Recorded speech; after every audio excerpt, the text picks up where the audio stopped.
করছি মাঠে ঢুকবে না, লাইভ টেলিকাস্ট হচ্ছে, আপনারা এভাবে মাঠে ঢুকে গেলে খুবই দৃষ্টিকটু দেখায়।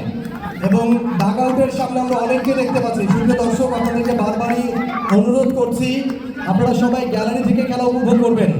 আপনারা আমাদের ক্রিকেটারদেরকে, টিম ম্যানেজমেন্টদেরকে কোনোভাবেই সেখানে বিরক্ত করবেন না, আপনাদের প্রতি অনুরোধ। আপনারা যারা ডাক আউটের কাছে চলে